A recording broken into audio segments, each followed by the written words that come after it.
Assalamualaikum warahmatullahi wabarakatuh, teman-teman. Apa kabar semua? Sehat selalu ya, amin. Nah, sudah dengar belum? Sudah baca belum berita dari Mahkamah Konstitusi? Nah, terkait hakim Mahkamah Konstitusi yang dilaporkan telah melanggar kode etik.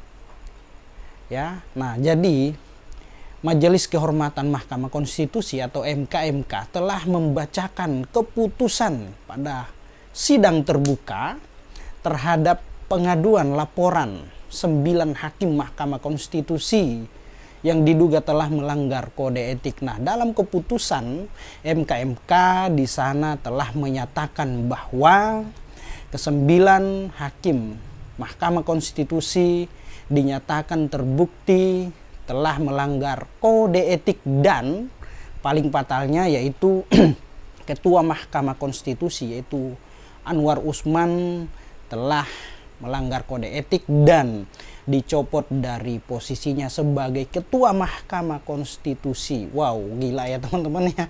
9 hakim Mahkamah Konstitusi telah dinyatakan melanggar kode etik. Nah, sehingga harus diberi sanksi ya. Ada sanksi berupa sanksi ringan, sanksi berat, bahkan sanksi pencopotan ya, penghentian tidak dengan hormat atau PTDH ya. Ada sanksi ringan yaitu sanksi diberikan secara lisan, sanksi berat ya nanti ditegur secara tertulis, dan sanksi pemberhentian dengan tidak hormat. Nah, kita lihat nih apakah ada hakim yang akan diberhentikan dengan tidak hormat.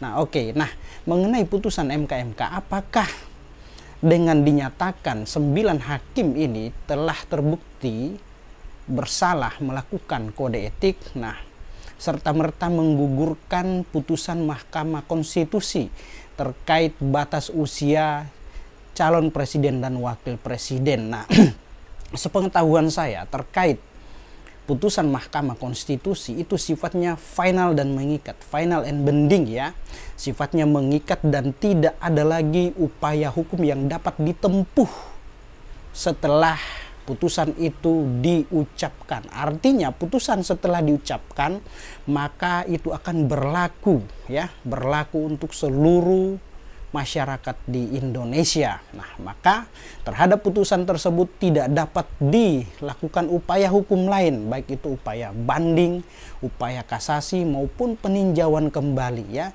Jadi sifatnya final dan mengikat. Tidak ada upaya hukum yang dapat dilakukan.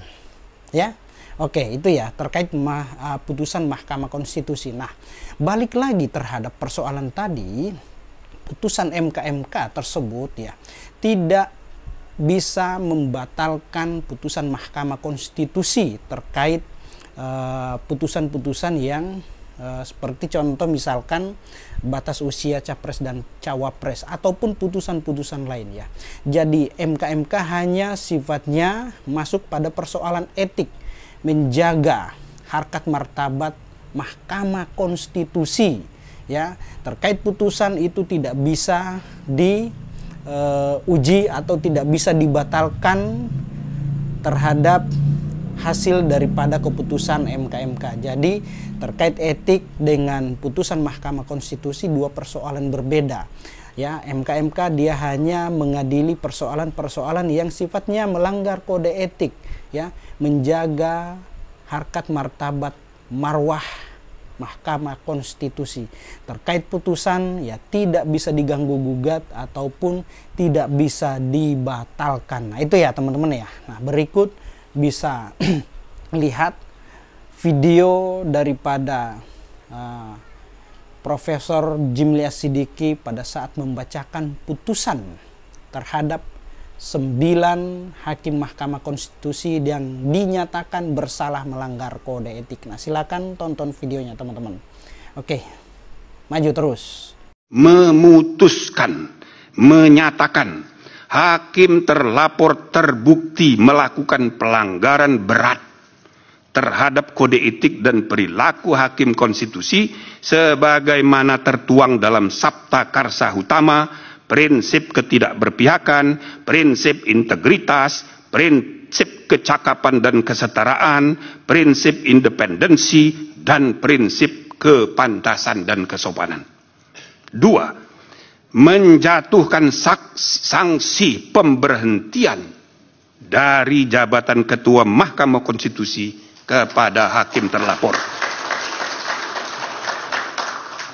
3. Memerintahkan Wakil Ketua Mahkamah Konstitusi untuk dalam waktu 2 kali 24 jam sejak putusan ini selesai diucapkan, memimpin penyelenggaraan pemilihan pimpinan yang baru sesuai dengan peraturan perundang-undangan.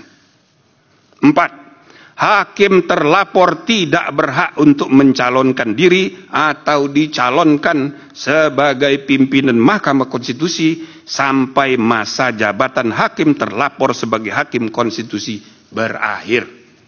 5. Hakim terlapor tidak diperkenankan terlibat atau melibatkan diri dalam pemeriksaan dan pengambilan keputusan dalam perkara perselisihan hasil pemilihan presiden dan wakil presiden, pemilian anggota DPR, DPD, dan DPRD, serta pemilihan gubernur, bupati, dan wali kota yang memiliki potensi timbulnya benturan kepentingan. Selanjutnya, saudara-saudara, ada dari 3 orang pendapat berbeda 1 orang. Saya persilakan.